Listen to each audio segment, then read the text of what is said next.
बिस्मिल्लाहिर्रहमानिर्रहीम। 9th class physics chapter 6 work and energy का 5वां topic forms of energy. Mechanical energy, electrical energy, heat, sound, chemical, nuclear, light energy, ये basic forms of energy हैं। इनके अलावा भी forms of energy हैं, लेकिन बेसिकली हमारे स्टैंडर्ड के मुताबिक, मतलब क्लास 9 के मुताबिक जो हमने फॉर्म्स ऑफ एनर्जी चूज़ की वो ये हमने मीन्स बुक्स वालों ने जो यूज़ की उसके मुताबिक ये हैं, तो उन्हीं को हम डिस्कस करेंगे। तो पहले आता है मैकेनिकल एनर्जी। मैकेनिकल एनर्जी को हम ऑलरेडी डिस्कस कर चुके हैं, एक दफ़ा यहाँ पे फिर डिस्कस करेंगे। एनर्जी किसकी वजह से, मोशन की वजह से या फिर पोजीशन की वजह से।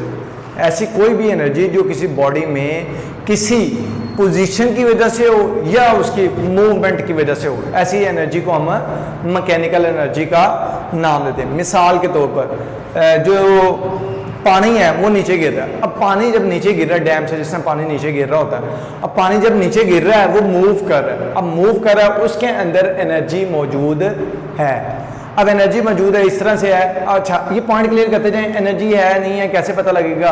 तो इसका पॉइंट है कि जो चीज़ एबिलिटी रखती है वर्क करने की, हमें उस पॉइंट से क्लियर है, तो उसके अंदर एनर्जी मौजूद है। पानी नीचे गिर रहा है, उसके थ्रू हम टरबाइन रोटेट करवा सकते हैं और डेफिनेटली वो रोटेट कर रहा है, मूव कर रहा है, तो इसका मतलब है उसके अंदर एनर्जी मौजूद है।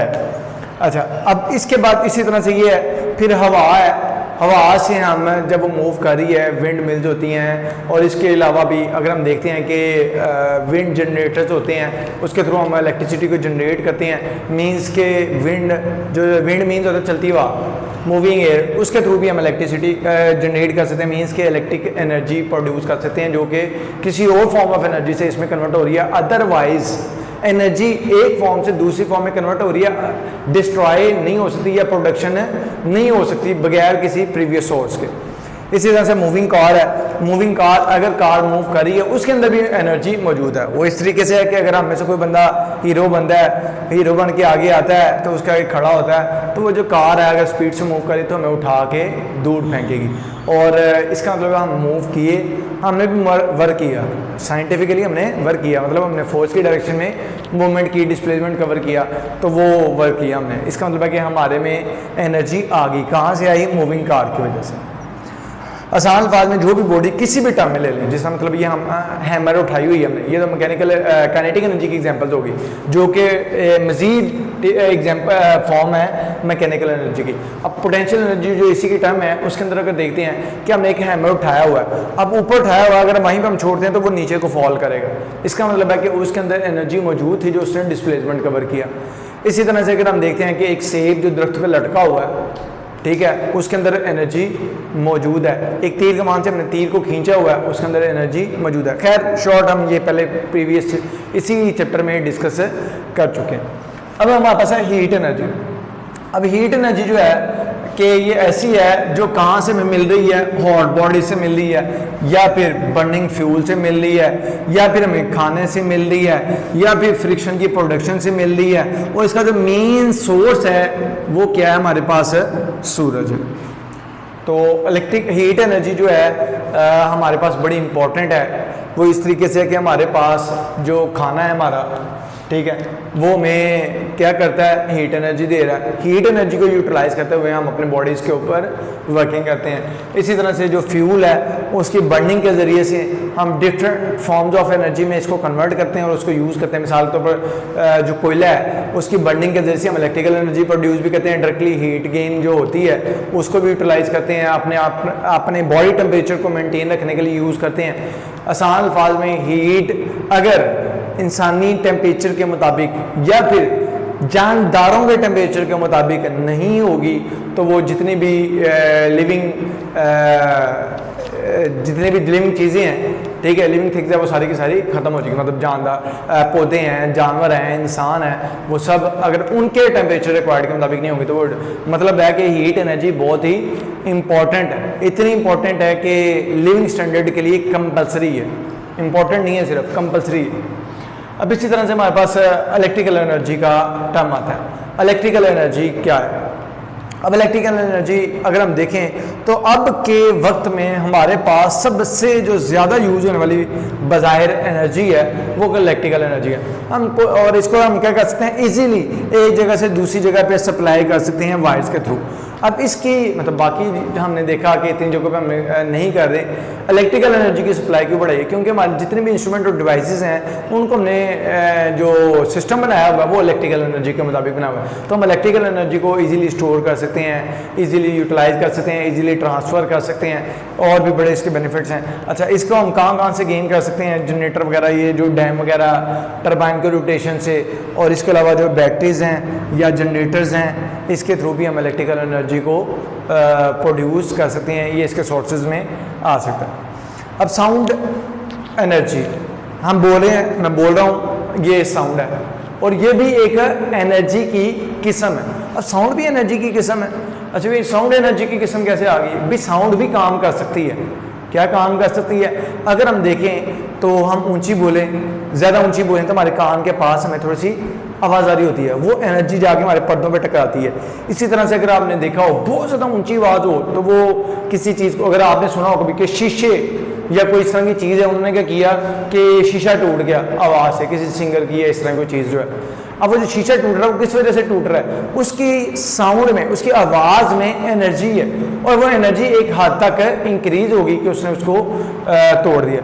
अच्छा, अब साउंड एनर्जी जो प्रोडक्शन है ये कैसे हो रही है? हमारे पास वाइब्रेशन की वजह से जो साउंड एनर्जी है ये प्रोड्यूस हो रही है, वाइब्रेशन की वजह से हो रही है। अब साउंड एनर्जी की जो एग्जांपल्स हैं अगर हम देखते हैं तो डिफरेंट है, बहुत ज़्यादा हैं। मतलब हम बोल रहे हैं या भी वाइब्रेटिंग डायफ्राम ऑफ ड्रम, एक डायफ्राम जो है ड्रम का वाइब्रेट कर रहा है तो उसकी आवाज़ पैदा हो रही है। या फिर हम एक स्टार लेते हैं, उसकी जो स्ट्रिंग्स हैं, जो डोरियाँ कह लो, जो भी कह लो, उसको जब हम वाइब्रेट करवाते हैं तो तब भी साउंड प्रोड्यूस होता है। अगर हम इधर से कोई चीज़ नीचे फेंकते हैं वो नीचे जाकर टकराती है, टकराने की वजह से वाइब्रेशन होती है और तब भी साउंड प्रोड्यूस होती है।